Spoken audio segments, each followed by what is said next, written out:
What's up, folks? It's your bro, Richie. Yep, it's been a long time. Well, not a long time, but it's been a while. Today's video is now part 3 on the 1st-Gen Mustang. I think it's part 3. Yes, part 3 on the 1st-Gen Mustang. Today in this video, I'll be talking to you all about the next part, which is the mid-1964 to 1966 model of the Mustang 1st-Gen. So, before I get started, make sure you'll like the video, subscribe, comment down below what you guys think, hit the notification bell, and hit all, so you literally want to make brand new uploads. Alright, so, without any further ado, let's begin. So, overviews first, so let's begin. So, production was from April to July 1964. So, from April to July 1964 for the mid-64 series.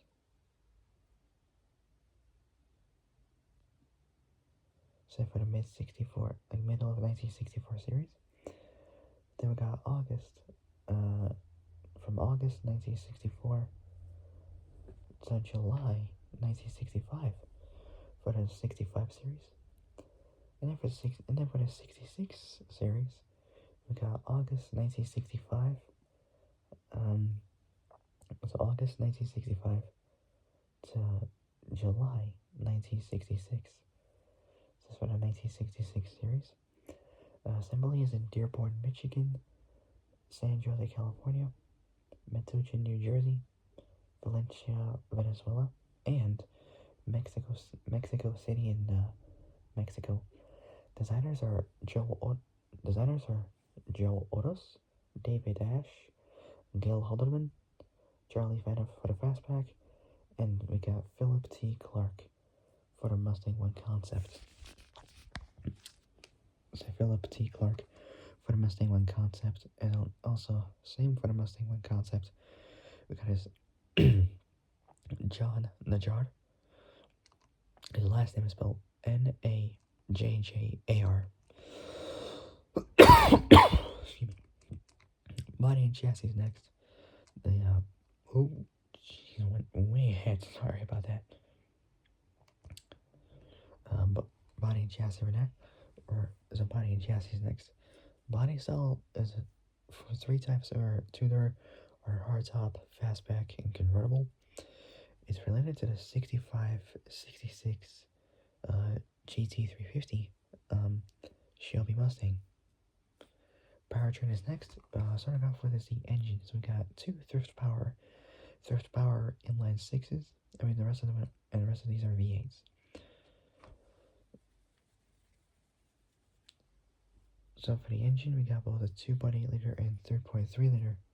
So 2.8 and 3.3 liter thrift power inline 6, 170 and 200 for a cubic inch. So 170 is for a 2.8 liter, and a 200 is for a 3.3 liter. And we got three small block V8s. We got a 4.3 liter 260 small block.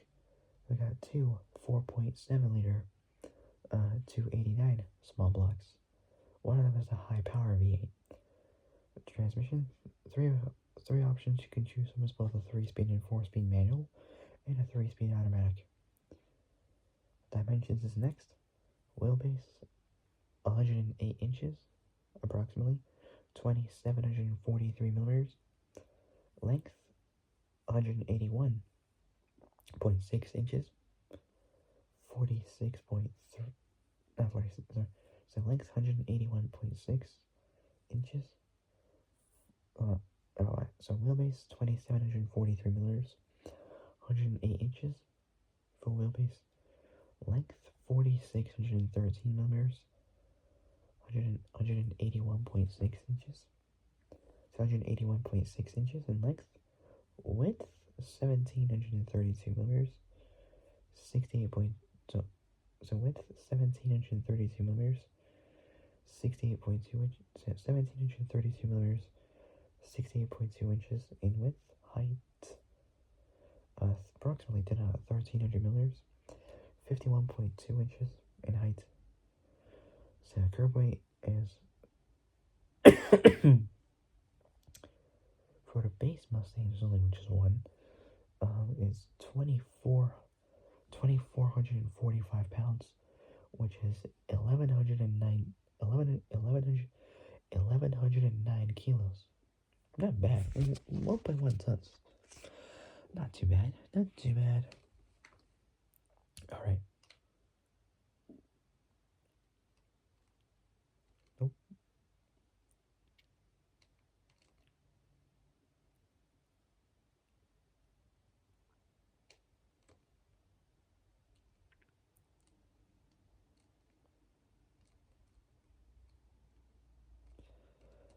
Okay, let's move on to the next part.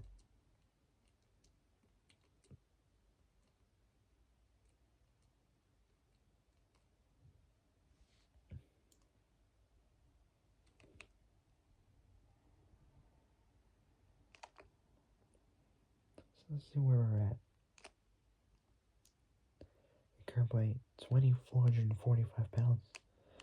So 2,445 pounds, which is 1,109 kilos for just a base Mustang, because there's only one for curb weight, anyways. Alright, let's continue on. So mid 64 to 66. So since it was introduced 4 months before the usual start of the 65 production year and manufactured alongside both the 64 Ford Falcons, and at that same year the Mercury Comets, the earliest Mustangs are widely referred to as the mid-64 model by enthusiasts.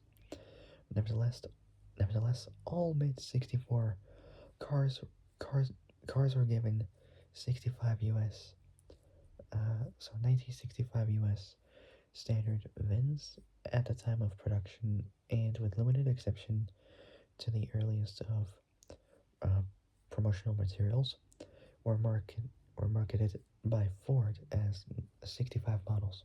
So short for 1965 models.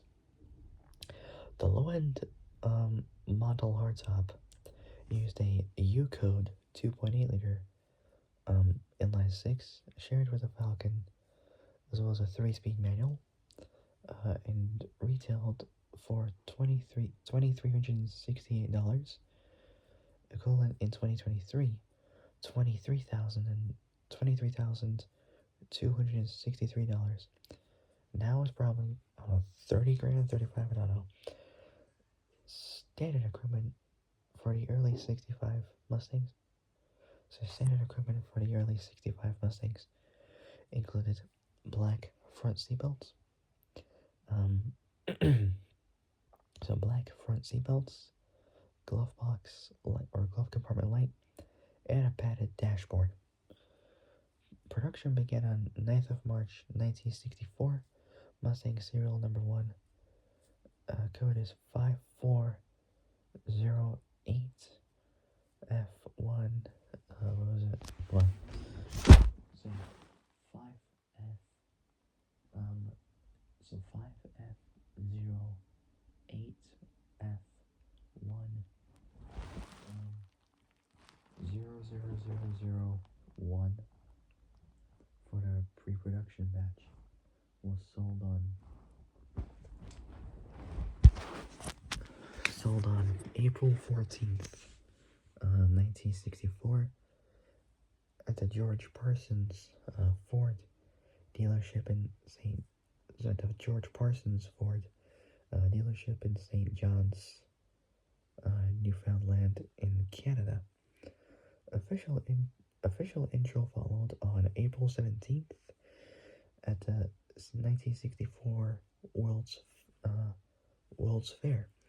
The V8s were identified with a badge on the front fender that spelled out the engine's cubic inch displacement, 260 or 289 over wide V.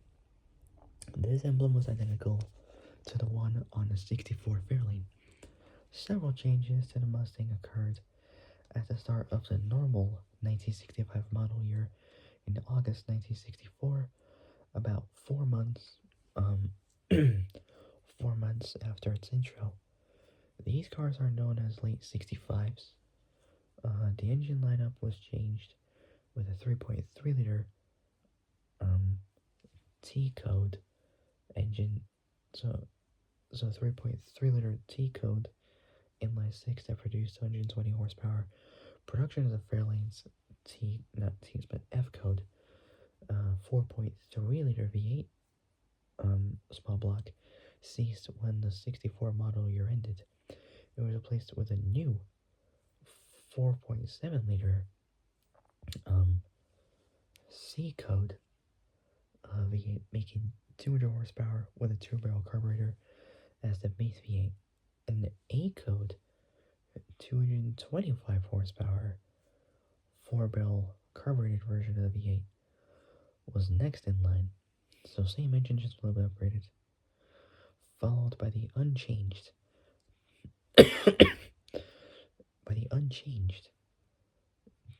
4.7 liter 289 hypo, which is high power K code V8, equipped with a 4-barrel Autolite 4100 carburetor that was rated at 271 horsepower at 6,000 RPM and 312 pound-feet, 423 newton meters of torque at 3,400 RPM. Not bad. The direct current electrical generator was replaced by a new alternating current alternator on all Fords. So the direct current electrical generator was replaced by a new alternating current. There we go. Alternator on all Fords. A way to distinguish 1964 production from the 65s is to check if the alternator light on the dash reads Gen for generating or Alt for alternating. Next up is the GT equipment group. The GT version was introduced as the GT equipment pack and included a V8, most often a 225 horsepower 289 V8 with grill-mounted fog lamps, rocker panel stripes, and brake rotors. In the interior, the GT option added a different instrument panel that included a speedometer, fuel, coolant, oil pressure gauge, and an amp meter and 5 round dials. But the gauges weren't marked with numbers. A 4-barrel carbureted motor was available with any body style. Additionally, reverse lights were an option added to the car from August 1964 production. The Mustang was initially available in either hardtop or convertible body styles, but a fastback model was considered during the car's early design phase. In 1965, the Shelby Mustang was available only in a newly introduced fastback body version with its swept back rear glass and distinctive ventilation louvers. So in 1965, the Shelby Mustang was introduced, available only in a newly introduced fastback body version with both its swept back rear glass. So swept back rear glass and distinctive ventilation louvers. And that same year, Ford built 15,079 Mustangs that featured the GT equipment group. For 1966, a year later, they built 25,517 GTs. According to Jim Smart production guide, the fastback would have been the most common, followed by both the coupe and the convertible. Next we got his options. The standard interior um, was available in various colors and features, included adjustable driver and passenger bucket seat. So both adjustable bucket seats for both the driver and passenger, an AM stereo radio, and a floor-mounted shifter. Ford added additional interior options during the 65 model year. The interior decor group was popularly known as Pony Interior due to the addition of embossed running ponies on due to the addition of embossed running ponies on the seat fronts, like the front seats, and included integral armrests, wood grain applique accents, and a round gauge cluster that would replace the standard Falcon instrumentation. Options included sun visors, a mechanical uh, remote operated or remote controlled mirror, floor console, and a bench seat. Ford later offered an under-dash air conditioning system and discontinued the vinyl with cloth insert seat upholstery that was available only in early 1965.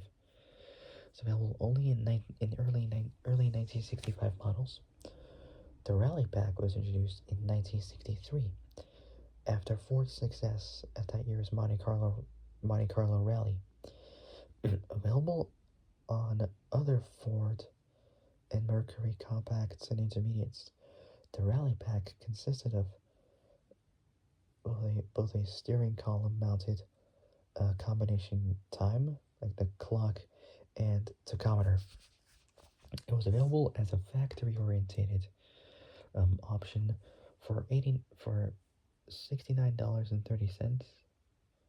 Not too bad. Less than $70. I think, hold on.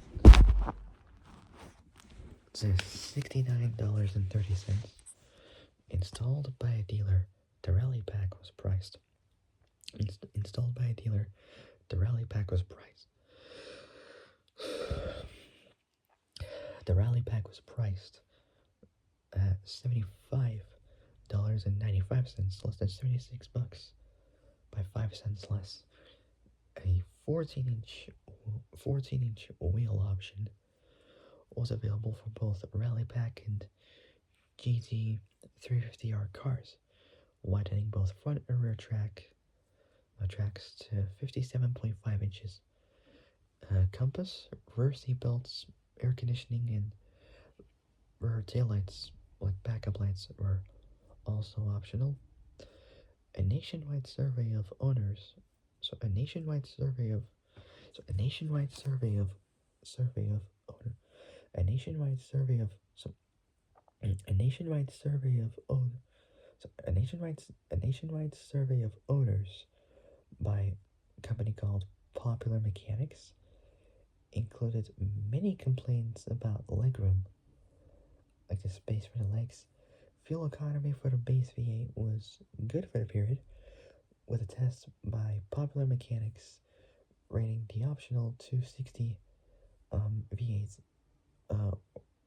so 260 engine with an automatic gearbox achieving 20.93 miles per gallon in the US.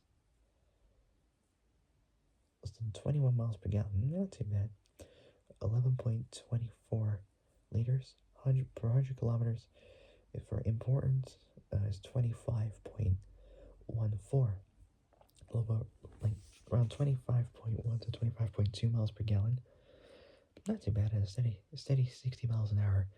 When equipped with a 289 high power V8 and a 4.11 rear axle ratio, the 65 Mustang achieved 0 to 60 in 5.2 seconds and a quarter mile time of 14 seconds flat at approximately dead on 100 miles an hour. The 66 Mustang debuted with moderate trim changes, including a new grille, side ornamentation, wheel covers, and gas cap. Ford's new C4, that is an explosive, but C4 Cruise-O-Matic, as they call it, 3-speed auto, became available for the 225 horsepower V8. So Ford's new C4 Cruise-O-Matic 3-speed auto became available for the 225 horsepower V8. The 289 Hypo K code V8 was also offered with a C4 gearbox, but it both had stronger internals and can be identified by the servo's outer casting, um, which is marked with a C. The long duration solid lifter camshaft that allowed that allowed the high revving 289's uh, horsepower rating. What horsepower rating wasn't a good match for a low stall speed automatic torque converter. The hypo could be identified by the 1-inch thick vibration damper compared to the half-inch on the 225 horsepower version, and the absence of a vacuum advance unit on the dual port distributor. With the valve covers removed, a large letter K stamped in the a large letter K stamped is visible between the valve springs along with screw-in studs versus a pressed-in stud for other 289s for the adjustable rocker arms. Many new paints and interior color options were available, as well as a AM/8-track sound system and one of the first AM/FM mono automobile radios or stereo. The 66 model year cars discontinued the Falcon instrument cluster. So the 66 model year cars discontinued the Falcon instrument cluster, while the previously optional round gauges and padded sun visors became standard equipment. The Mustang would be the best-selling convertible in 1966 with 72,119 sold, beating the number 2 Impala by almost uh, 2 to 1.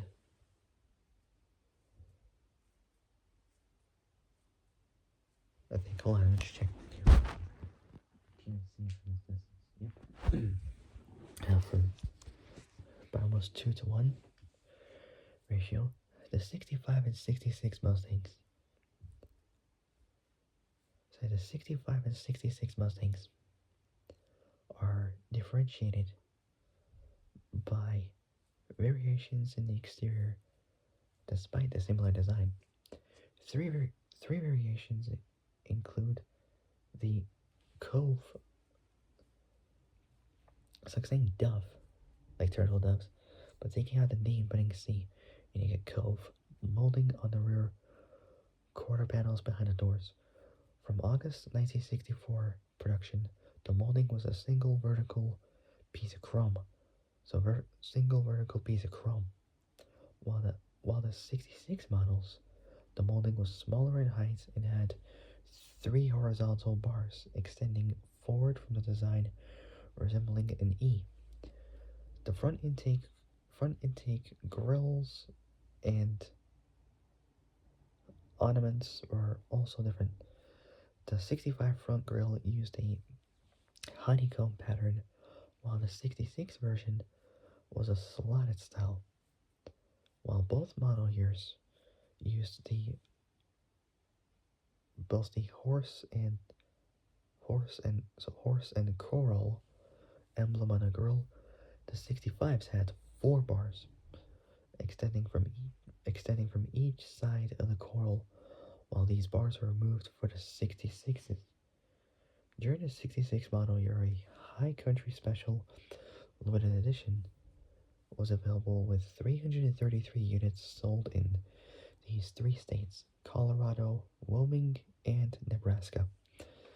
When Ford wanted to introduce the Mustang in Germany, when Ford wanted to introduce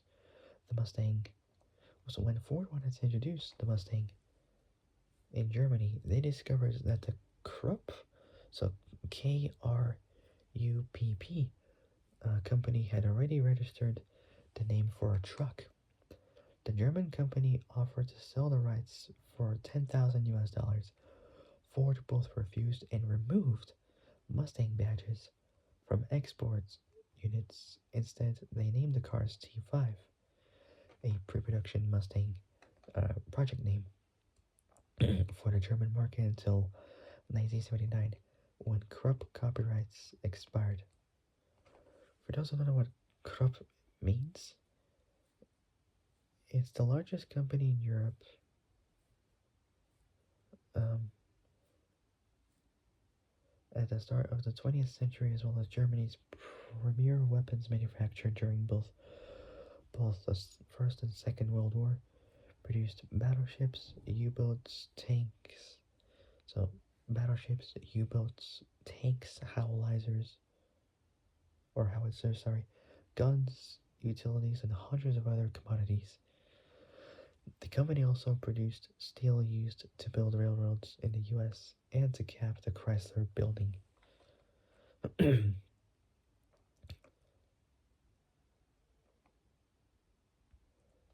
So when Ford wanted to introduce the Mustang in Germany, they discovered that the Krupp company had already registered the name for a truck. The German company offered to sell the rights for 10,000 US dollars. Ford both refused and removed Mustang badges from exported units. Instead, they named the cars T5.